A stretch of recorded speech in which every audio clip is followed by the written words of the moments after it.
ಪಾಪ ಆತ ಮಲ್ಲೇಶ್ವರಮಲ್ಲಿ ಒಂದು ಸ್ಟುಡಿಯೋ ಇತ್ತು ಅವ್ರ ಫ್ರೆಂಡ್ದು, ಅಲ್ಲಿ ಮೇಲೆ ಶೂಟ್ ಮಾಡೋದು. ಆಮೇಲೆ ಸ್ಯಾಂಕಿ ಟ್ಯಾಂಕು ಅಲ್ಲೆಲ್ಲ ಕರ್ಕೊಂಡೋಗಿ ನಮ್ಮ ಫೋಟೋ, ಆಮೇಲೆ ಕಬ್ಬನ್ ಪಾರ್ಕಲ್ಲಿ ಅಲ್ಲಿ ನನ್ನ ಬುಲೆಟ್ ಮೇಲೆಲ್ಲ ಕುತ್ಕೊಂಡು ಫೋಟೋ, ಇದೆಲ್ಲ ಏನಕ್ಕೆ ಅಂದರೆ ಚಾನ್ಸ್ ಕೇಳೋಕ್ಕೆ ಅಂತ ಹೇಳಿ ಅವಾಗ ಬರೆದ್ರು ಚಿರಂಜೀವಿ ಅವರು. ಆ ಬರವಣಿಗೆ ಮಾಧ್ಯಮದ ಶಕ್ತಿ ಎಷ್ಟಿತ್ತು ಗೊತ್ತು ಅಂದರೆ, ಅವರ ಒಂದು ಬರವಣಿಗೆ ನನ್ನ ಬದುಕಲ್ಲಿ ತುಂಬ ತಿರುವುಗಳನ್ನ ಕೊಡ್ತು. ಅದನ್ನು ನೋಡಿದ್ಮೇಲೆ ತುಂಬ ದೊಡ್ಡ ಎನ್ಕ್ವೈರೀಸ್ ಬಂತು, ಆಪರ್ಚುನಿಟೀಸ್ ಬಂತು. ರವಿಚಂದ್ರನ್ ಅವ್ರ ತಂದೆ ಕರೆಸಿದ್ರು ನನ್ನ. ಅದಾದಮೇಲೆ ನನಗೆ ಬಿಡುವೆ ಇಲ್ಲದೆ ಇರೋ ಥರ ನಾನೊಬ್ಬ ಪೋಷಕ ನಟ ಆದೆ. And I am very proud. ಅವತ್ತಿನ ಕಾಲಕ್ಕೆ 2 ಲಕ್ಷ ಸಂಬಳ ತಗೊಳ್ಳೋಂಥ ಬಿಗ್ಗೆಸ್ಟ್ ಕ್ಯಾರೆಕ್ಟರ್ ಆರ್ಟಿಸ್ಟ್ ನಾನು ಅದೇ. ಅದು ನಿಲ್ಲಲೇ ಇಲ್ಲ, ನಡೀತಾನೆ ಇದೆ, ಇವತ್ತು ನಡೀತಾ ಇದೆ, ಯಾರೋ ನಡೆಸ್ತಾ ಇದ್ದಾರೆ, ನಡೀತಾ ಇದೆ. ರೈಟ್. ನಿಮ್ಗೆ ಮೊದಲನೇ ಸಿಕ್ಕಿದ್ದು ಸಿನಿಮಾ ಶ್ವೇತ ಗುಲಾಬಿಯಿಂದ ನಿಮ್ಗೊಂದು ಮೊದಲನೇ ಹೀರೋ ಮಾಡಿದ್ದು 92ನಲ್ಲಿ. 91 7 ವರ್ಷಗಳು ನೀವು 31 ಚಿತ್ರಗಳ ಮಾಡ್ತೀರಿ, ಪೋಷಕ ಪಾತ್ರಗಳು ಮಾಡ್ತಾ ಇರ್ತೀರಿ, ಬಹಳ ಕಷ್ಟಪಡ್ತೀರಿ, ಎಲ್ಲ ಟ್ರೈ ಮಾಡ್ತಾ ಇರ್ತೀರಿ. ಅಫ್ಕೋರ್ಸ್ ಮೆಟ್ಲು ಒಂದೊಂದಾಗಿ ಹತ್ತಾ ಇದೀರಿ. ಆಗಿದ್ದ ನೋವುಗಳು, ಆ ಟೈಮಲ್ಲಿ ಆಗಿದ್ದ ಅವಮಾನಗಳು, ನೀವು ಒಂದ್ಸಲ ಶಾಂತಿ ಕ್ರಾಂತಿ ಶೂಟಿಂಗ್ ನಂತರ ನೀವು ಹೇಳಿದ್ರಿ, ನನಗೆ ಚೆನ್ನಾಗಿ ನೆನಪಿದೆ ಅವತ್ತು ನಿಮ್ಮ ಮನಸ್ಸಲ್ಲಿ ಇದ್ದಂತ ನೋವುಗಳು. ಆ ಹಂತ ಏನೇ ನೆನಪಿದೆ ಈಗ ತಿರುಗಿ ನೋಡಿದಾಗ ಜಗೇಶ್? ನಾನು ಇವತ್ತು ಕೂತ್ಕೊಂಡು ಯೋಚನೆ ಮಾಡಿದಾಗ ನನಗಾದಂಥ ಹ್ಯುಮಿಲೇಷನ್ನು ಎಲ್ಲರಿಗೂ ಆಗುತ್ತೆ. ಕರೆಕ್ಟ್. ಕಾರಣ ಏನು ಅಂದರೆ, ಈ ಜಗತ್ತಿನ ತತ್ವ ಏನು ಅಂದರೆ, ಗೆದ್ದಾಗ ಹುನರ್ ಆಗ್ತಾರೆ, ಏನೂ ಇಲ್ಲದಿದ್ದಾಗ ಗಮನಿಸೋದು ಇಲ್ಲ. ನಾವು ಯಾವತ್ತೂ ನಮ್ಮ ಗುರಿ ಹೆಂಗಿರಬೇಕು ಹೋದ್ರು, ನಾನು ಗೆಲ್ತೀನಿ, ಹುನರ್ ಹಾಕ್ಕೊಂಡೇ ಹೋಗ್ತೀನಿ ಅನ್ನೋ ಒಂದು ಛಲ ಯಾವತ್ತೂ ನಮ್ಮ ಮನಸ್ಸಿನಲ್ಲಿ ಇಟ್ಕೋಬೇಕು. ಆಮೇಲೆ ನಾನು ಹಿಂಗೆ ಆಗಬೇಕು ಅಂತ ಏನಾದ್ರು ಒಂದು ನಿರ್ಣಯ ಮಾಡಿದ್ರೆ ಅದಕ್ಕೆ ಬೇಕಾದಂಥ ಇಂಗ್ರೀಡಿಯೆಂಟ್ಸ್ನ ನೀವು ಸಂಪಾದನೆ ಮಾಡಬೇಕು, ತಯಾರಿ ಬೇಕು ಯಾವತ್ತೂ. ನಾನು ಏನೋ ಒಂದು ಆಗಬೇಕು ಜೀವನದಲ್ಲಿ, ನಾನು ಇದಾಗೆ ಆಗ್ತೀನಿ ಅಂತ ಅಂದ್ಬಿಟ್ಟು ಏನೂ ಅಭ್ಯಾಸ ಇಲ್ದಂಗೆ ಹೋಗ್ಬಿಟ್ಟು ಅಲ್ಲೋಗಿ ಮಾಡೋದ್ರೆ ಏನೂ ಆಗಲ್ಲ. ನಾನು ಪ್ರತಿಯೊಂದು ತಯಾರಾಗಿ ಹೋಗ್ತಾ ಇದ್ದೆ. ಬಟ್ ಏನಂದರೆ, ಅವತ್ತಿನ ದಿನ ಎಂತೆಂಥ ಅವಮಾನಗಳು ಮಾಡಿಬಿಡೋರು ಅಂದರೆ, ನಾನು ಎಲ್ಲರಿಗೂ ವಿನಂತಿ ಮಾಡ್ತೀನಿ, ದಯಮಾಡಿ ನಿಮ್ಮದು ನಡೀತಾ ಇರ್ತೀರಿ, ನೀವು ಅಪ್ಪರ್ ಹ್ಯಾಂಡ್ ಆಗಿರ್ತೀರಿ, ಯಾರಾದರೂ ನಿಮ್ಮ ಮುಂದೆ ಅಪ್ರೆಂಟಿಸ್ ಆಗಿ ಬಂದರೋ ಅಥವಾ ಕಷ್ಟ ಹೇಳ್ಕೊಂಬಂದರೋ ದುರಹಂಕಾರ ತೋರಿಸ್ಬೇಡಿ, ಅಪಮಾನ ಮಾಡಬೇಡಿ ಯಾರಿಗೂ. ಯಾರಿಗೂ ಗೊತ್ತು ಒಂದಿನ ಬೇರೆ ಯಾರಾದರೂ ಆಗ್ಬಿಡ್ಬೋದು, ಏನೋ ಆಗ್ಬಿಡ್ಬೋದು ಅಂತ. ನನಗೆ ತುಂಬ ಬೇಜಾರಾಗ್ತಾ ಇದ್ದಿದ್ದು ಏನು ಅಂದರೆ, ನಾನು ಭೋಜನ ಪ್ರಿಯ, ನಾನು ಊಟ ಅಂದರೆ ತುಂಬ ಇಷ್ಟ. ನನಗೆ ಪ್ರೊಡಕ್ಷನ್ ಬಾಯ್ಸ್ಗಳು ಅವತ್ತಿನ ದಿನ ತುಂಬ ಅವಮಾನ ಮಾಡೋರು ಊಟ ಹಾಕೋದಕ್ಕೆ. ನಾವು ಉದಾಹರಣೆಗೆ ನಮ್ಮ ಕೆ ವಿ ರಾಜು, ನಾವು ಎಲ್ಲ ಈ ಥರ ಕೂತಿರ್ಬೇಕಾದ್ರೆ ತಟ್ಟೆ ಇಟ್ಕೊಂಡು, ನಾನು ಭಾಳ ಗೌರವಾನ್ವಿತ ತಟ್ಟೆ ಇಟ್ಕೊಂಡು ಕೂತಿದ್ದೆ. ಇಮಿಡಿಯೇಟಾಗಿ ಒಬ್ಬ ಪ್ರೊಡಕ್ಷನ್ ಬಾಯ್ ಬರ್ತಾನೆ, ಯಾವನ ನನ್ನ ಮಗನ ಇಲ್ಲಿ ಕೂರಿಸಿ, ಎದ್ದೋಗ್ರಿ ಆ ಕಡೆ, ಯಾವನ್ರಿ ನಿಮಗೆಲ್ಲ ಇಲ್ಲಿ ಬಂದು ಹೇಳಿದೆ ನಿಮಗೆ ಅಂತ ಬಾಯಿಗೆ ಬಂದಂಗೆ ಬೈದ್ಬಿಟ್ಟ ನನಗೆ. ನಾನು ಏನಾಯಿತು, ನನಗೆ ತುಂಬ ಅವಮಾನ ಆಗೋಯ್ತು ನನಗೆ. ಅಯ್ಯೋ ದೇವ್ರೆ, ಅವನು ಬನ್ನಿ ಈ ಕಡೆ ಅಂತ ಕಣ್ಣೋಡು ಕರೆದಿದ್ರೆ ಎದ್ದೋಗ್ಬಿಡ್ತಾ ಇದ್ದೆ, ನಾನು ಊಟ ಬೇಡ ಅಂತ ಹೇಳ್ಬಿಡ್ತಾ ಇದ್ದೆ. ಎಲ್ಲರೂ ಮುಂದೆ ಅವಮಾನ ಮಾಡ್ಬಿಟ್ಟಲ್ಲ ನನಗೆ. ನಾನು ಇನ್ನು ಜೀವನದಲ್ಲಿ ನನ್ನ ಕಾಲ ಮೇಲೆ ನಿಲ್ಲೋವರೆಗೂ ನಾನ್ ವೆಜ್ಜೇ ಮುಟ್ಟಲ್ಲ ಕಣ್ರಿ ಅಂತ ನನ್ನ ಮನಸ್ಸಿಗೆ ನಾನು ಶಬ್ದ ಮಾಡಿ 7 ವರ್ಷ ನಾನ್ ವೆಜ್ ಮುಟ್ಟಲಿಲ್ಲ.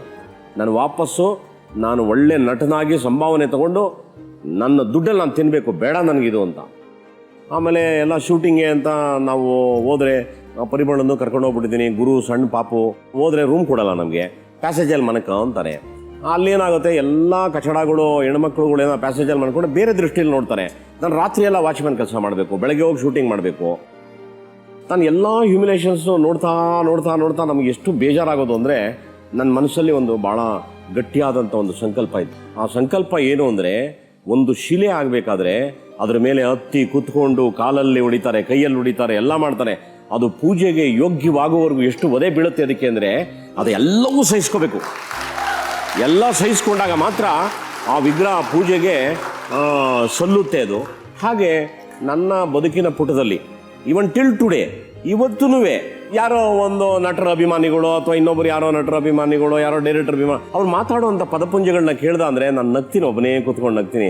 ಅಯ್ಯೋ, ನಿಮಗೆ ಬದುಕೇ ಗೊತ್ತಿಲ್ಲ, ಜೀವನದ ನಡೆಯೇ ಗೊತ್ತಿಲ್ಲ, ಉಪವಾಸ ಸ್ಪೆಲ್ಲಿಂಗ್ ಗೊತ್ತಿಲ್ಲ, ಅಪಮಾನದ ಬೆಲೆ ಗೊತ್ತಿಲ್ಲ, ಏನೋ 2 ಅಕ್ಷರ ಹಾಕಬೇಕು, ನಮ್ಮ ಬಾಸ್ ಗ್ರೇಟು, ನೀನು ಡಬ್ಬ, ಏನೇನೋ ಹಾಕೊಂಡು ಕಾಮೆಂಟ್ಸ್ ಮಾಡ್ತಾರಲ್ಲ, ಅವ್ರನ್ನ ನೋಡಿ ನಗ್ತಾ ಇರ್ತೀನಿ. ಅವ್ರಿಗೆಲ್ಲರೂ ನಾನು ಹೇಳೋದು ಏನು ಗೊತ್ತಾ, ಒಂದು ದಿನ ಬದುಕಿನ ಕಷ್ಟದ ಸರಮಾಲೆಯಲ್ಲಿ ಹೆಜ್ಜೆ ಹಾಕಿ ನಡೆದು ಜೀವನನ ಗೆಲ್ರಿ, ಅದ್ರ ವ್ಯಾಲ್ಯೂ ನಿಮ್ಗೆ ಗೊತ್ತಾಗ್ತದೆ. ವ್ಯಾಲ್ಯೂ ಗೊತ್ತಿಲ್ಲದಂಗೆ ಯಾರ ಬಗ್ಗೆನೂ ಮಾತಾಡೋಕೆ ಹೋಗಬೇಡಿ, ಯಾರ ಬಗ್ಗೆನೂ ಕಾಮೆಂಟ್ಸ್ ಹಾಕಕ್ಕೆ ಹೋಗಬೇಡಿ. ನಿಮಗೆ ಲೈಫಿನ ತತ್ವ ಗೊತ್ತಾಗಬೇಕು. ಹಾಗೆ ನಾವೆಲ್ಲ ಅಪಮಾನದ ಸರಮಾಲೆಗಳಲ್ಲಿ ಬೆಳೆದವರು, ನಾವು ಅದರಲ್ಲಿ ಹತ್ತವರು, ಸಂತೋಷಪಟ್ಟವರು. ಹಾಗಾಗಿ ನನಗೆ ಏನು ಅನಿಸ್ಬಿಟ್ಟಿದೆ ಅಂದರೆ, the script has been already returned. ಎಲ್ಲೋ ಬರೆದುಬಿಟ್ಟಿದ್ದಾನೆ ದೇವರು, ನೀನು ಸುಮ್ಮನೆ ಹೋಗೋ ನಾಟಕ ಮಾಡ್ಕೊ ಬಾರೋ ಅಂತ ಹೇಳಿದ್ದಾನೆ. ನಾನು ನಾಟಕ ಮಾಡೋಕ್ಕೆ ಬಂದೀನಿ, ಹೆಜ್ಜೆ ಇಡ್ತಾ ಇದ್ದೀನಿ. ನನಗೆ ಯಾವುದ್ರ ಮೇಲೂ ನಂಬಿಕೆ ಇಲ್ಲ, ನನಗೆ ಯಾವುದ್ರ ಮೇಲೂ ವಿಶ್ವಾಸ ಇಲ್ಲ.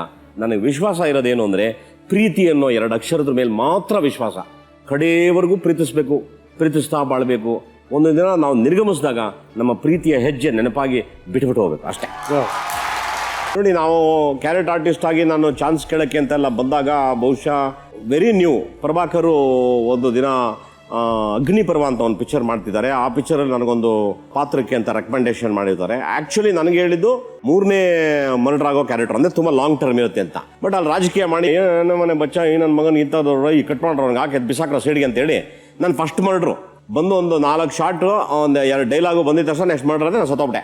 ಆ ಥರ ಒಂದು ಪಾತ್ರಕ್ಕೆ ಶಿಫ್ಟ್ ಮಾಡಿಬಿಟ್ರು. ನಂಗೆ ತುಂಬ ಸಂಕಟ ಆಗೋಯ್ತು. ನನಗೆ ನಾನು ಜಗಳ ಮಾಡಿದೆ ಇವಾಗ, ಸರ್ ನಂಗೆ ಹೇಳಿದ್ದು ಬೇರೆ ಪಾತ್ರ, ನಂಗೆ ನೀವು ಬೇರೆ ಪಾತ್ರ ಹಾಕ್ಬಿಟ್ಟಿದ್ದೀರಿ ಅಂತ ನಂಗೆ ತುಂಬ ಬೇಜಾರಾಯಿತು. ಅವಾಗ ಪ್ರಭಾಕರ್ಗೆ ಹೇಳಿದ್ರು, ಸರ್ ಅವ್ನು ತುಂಬ ಟ್ಯಾಲೆಂಟೆಡ್ ಸರ್ ಅವನು, ಅದಕ್ಕೆ ಅವ್ನಿಗೆ ಅಷ್ಟು ಕೋಪ ಬರ್ತಾ ಇದೆ ಅಂತ. ಅವ್ನು ನಂಗೆ ಕೇಳಿದ್ರು, ಟ್ಯಾಲೆಂಟ್ ಅಂದರೆ ಏನೋ ಮಾಡ್ತೀಯ ನೀನು ಅಂತ. ಸರ್ ಅವನು ಆಡ್ತಾನೆ, ಮಿಮಿಕ್ರಿ ಮಾಡ್ತೀಯ, ಆಮೇಲೆ ಮಾಡು ಅಂತಂದಾಗ ನಾನು ಅವ್ರ ಮುಂದೆ ಮಿಮಿಕ್ರಿ ಮಾಡಿದಾಗ ಈ ಪ್ರಾಮಿಸ್ಡ್ ನೆಕ್ಸ್ಟ್ ಪಿಕ್ಚರ್ ನೀನು ಬಾ, ನಾನು ಭಾಳ ದೊಡ್ಡ ರೋಲ್ ನಿನಗೆ ಕೊಡ್ತೀನಿ ಅಂತ ಹೇಳಿದ್ರು. ಅದಾದ್ಮೇಲೆ ನಾನು KV ರಾಜು ಅವ್ರ ಹತ್ರ ಹೋಗಿ ಜಗಳ ಮಾಡಿದೆ, ಈ ಥರ ಹಿಂಗೆಲ್ಲ ಆಯಿತು ಅಂತ. ಅದಾದಾಗಲೇ KV ರಾಜು ಅವರು ನಂಬಲಿಲ್ಲ. ನಾನು ಹೇಳಿದ್ಮೇಲೆ ಆ ರೋಲ್ ನಿನಗೆ ಕೊಡಬೇಕಾಯ್ತು, ನಿಂಗೆ ಕಟ್ ಮಾಡಿದಾರ ಇಲ್ವಾ ನಾನು ಡಬ್ಬಿಂಗಲ್ಲಿ ನೋಡಿ ಡಿಸೈಡ್ ಮಾಡ್ತೀನಿ ಅಂತ. ಡಬ್ಬಿಂಗಲ್ಲಿ ಬಂದು ನೋಡಿದ್ರು, ಹೌದಾ ಕಟ್ಟೆ ಮಾಡ್ಯಾರೆ ಅದಲ್ಲ ನೀವು ಹೇಳಿ ಅದೇ ಹೇಳಿದ ಫರ್ಗ್ಯಾಟ್ ಅಂತಂದ್ರು. ನೆಕ್ಸ್ಟ್ ಕಟ್ ಮಾಡಿದ್ರೆ ಒಂದು ಫಿಲಮ್ ಸ್ಟಾರ್ಟ್ ಆಗುತ್ತೆ. ಆ ಫಿಲಮಲ್ಲಿ 2 ಭಾಳ ಪ್ರಮುಖವಾದ ಪಾತ್ರ ರವಿಚಂದ್ರನ್ ಅವ್ರ ಜೊತೆ. ಆ 2 ಪಾತ್ರ ಯಾರು ಯಾರು ಯಾರು ಅನ್ನೋ ದೊಡ್ಡ ಯಕ್ಷ ಪ್ರಶ್ನೆ. ಅದರಲ್ಲಿ ರಮೇಶ್ ಅವರು ಫಿಕ್ಸ್ ಆಗ್ಬಿಡ್ತಾರೆ ಒಂದು ರೋಲ್ಗೆ. ರಮೇಶ್ ಫಿಕ್ಸ್ ಆಗೋದು, ಬೆಳಗವನೆ ಅಂತ ಅವನು ಕೊಟ್ಬಿಟ್ರು, ಕರ್ಗವನೆ ಅಂತ ನಮ್ಮನ್ನ ಬಿಟ್ಬಿಟ್ರಿ ಅಂತ ನಾನು ಒಳಗಡೆ ಕೊರಗ್ತಾ ಇದ್ದೆ. ಇನ್ನೊಂದು ಪಾತ್ರ ಮಳೆಯಲ್ಲಿ ಮರ್ಡರ್ ಆಗೋ ಪಾತ್ರ ಬರುತ್ತೆ. ಅದು ಯಾರು ದೊಡ್ಡ ಚರ್ಚೆ ನಡೀತಾ ಇದೆ. ಲಾಸ್ಟ್ಗೆ ಒಂದು ಹಿಂಟ್ ಕೊಟ್ಟಿರ್ತಾನೆ ನಮ್ಮ ಹುಡುಗ, ಗುರು ಕ್ಯಾರಮ್ ಬೋರ್ಡ್ ಆಡೋ ಸೀನಲ್ಲಿ ಯಾರು ಫಸ್ಟ್ ಪಾನ್ ಹೊಡಿತಾನೆ ಅವನೇ ಆ ರೋಲು ಬರ್ದಿಕೊಂಡಿರೋ ಮೈನಲ್ಲಿ ಅಂತ ಅಂದ್ರು. ಸರಿ, ನಮ್ಮನ್ನೆಲ್ಲ ಕೂರಿಸ್ಬಿಟ್ರು, ಹ್ಯಾಪಜಾರ್ಡಾಗಿ ಎಲ್ಲೆಲ್ಲೋ ಕೂರಿಸಿದ್ರು. KV ರಾಜು ಅವ್ರು ಬಂದರು. ಕಾನಿಷ್ಕಾ ಹೋಟ್ಲು ಪಕ್ಕದಲ್ಲಿರುವಂಥ ಒಂದು ಮಠದಲ್ಲಿ ಶೂಟಿಂಗು ನೋಡಿದ್ರು. ಹಿಂಗೆ ಇಲ್ಲಿ ಕ್ಯಾಮ್ರಾ, ಜಗೆ ಬಾಬಾ ಅಂತಂದರು. ಶಿಫ್ಟು ಅಲ್ಲಿ ಒಂದು ಹೊಸ ಆಶಾಭಾವನೆ ನನಗೆ, ಏನೋ ನಮಗೇನೋ ಆಗ್ತಿದೆ ಅಂತ. ನೆಕ್ಸ್ಟ್ ಕಟ್ ಬೇಡ ಫಸ್ಟ್ ಪಾರ್ಟ್ ನೋಡಿಯಾ ಅಂತಂದ್ರು. ಅಷ್ಟೇ ಮುಗಿದು ನಾನು ಫಿಕ್ಸ್ ಅಂತ ಗೊತ್ತಾಯ್ತು.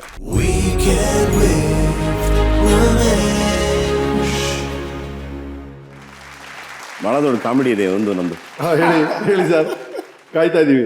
ಏನಂದರೆ ಪಾಪ ನನ್ನ ಹತ್ರ ಅವಾಗಷ್ಟೇ ಹೊಸದಾಗಿ ಫೋನ್ ಬಂತು. ಇವನು ವೈಟ್ ಹಾರ್ಸ್ ಅನ್ನೋ ಲಾಡ್ಜಲ್ಲಿ ಇದ್ದ. ಇವನು ನನಗೊಂದು ದಿನದ ಕೆಳಗೆ ಒಂದು ಕಥೆ ಹೇಳಿದ್ದ. ಮರಯ್ಯ ನೋಡೋ, ಅಲ್ಲಿ ಒಂದು ಮರ್ಡರ್ ಆಗ್ಬಿಟ್ಟಿತ್ತು ಮರಯ್ಯ, ಅದು ನಾನು ನೋಡ್ಬಿಟ್ಟು ಭಯ ಆಗೋಯ್ತು ಮರಯ್ಯ ಅಂತ ಹೇಳಿದ್ದ. ನನಗೆ ಅದು ಮೈಂಡಲ್ಲಿತ್ತು, ಇವನಿಗೆ ಆಟ ಆಡಿಸ್ಬೇಕಲ್ವಾ, ಮಿಮಿಕ್ರಿ ಮಾಡೋಕ್ಕೆ ಗೊತ್ತಿತ್ತು. ಇಮಿಡಿಯೇಟಾಗೆ ಇವ್ರು ಫೋನ್ ಮಾಡಿ, ಪಾಟೀಲ್ ಇದ್ದಾರೆ ಕರೀರಿ ಅಂದೆ. ಯಾರು ಅಂತ ಕೇಳಿದ್ರು, ಮಲ್ಲೇಶ್ವರಂ ಸ್ಟೇಷನಿಂದ ಅಂದ. ಆಮೇಲೆ ಇವನು ಸಾರ ಅಂತ ಅಂದ. ಏನ್ರಿ ನಿಮ್ಮ ಹೆಸರು ಅಂತಂದೆ. ಪಾಟೀಲ್ ರೀ ಅಂತ ಅಂದ. ಏನ್ರಿ ಮಾಡ್ಕೊಂಡಿದ್ರಿ ಅಂತಂದೆ. ಸರ್ ನಾವು ಆರ್ಟಿಸ್ಟ್ ರೀ. ಏನು ಪೇಂಟಿಂಗ್ ಹೊಡಿತೀರಾ? ಇಲ್ರಿ ನಾವು ಫಿಲಮ್ ಆ್ಯಕ್ಟ್ರಿ ಅಂದೆ. ಇಲ್ಲಿ ಇದ್ರ ಹತ್ರ ಒಂದು ಮರ್ಡರ್ ಆಯ್ತಲ್ಲ, ಅದ್ರ ಬಗ್ಗೆ ನಿನಗೊಂದು ಎನ್ಕ್ವೈರಿ ಮಾಡಬೇಕು. ಜೀಪ್ ಎತ್ಕೊಂಡೋಗಿ ಹಾಕೊಂಬನ್ರಿ ಅವನ್ನ ಅಂದೆ. ಕಟ್ ಮಾಡಿದ್ರೆ ಇವನು ಬ್ಯಾಗಲ್ಲಿ ಬಟ್ಟೆ ಗಿಟ್ಟೆ ಎಲ್ಲ ಹಾಕೊಂಡೆ ವಾಟ ಕಿತ್ತು ಓಡೋಬಿಟ್ಟವನೆ.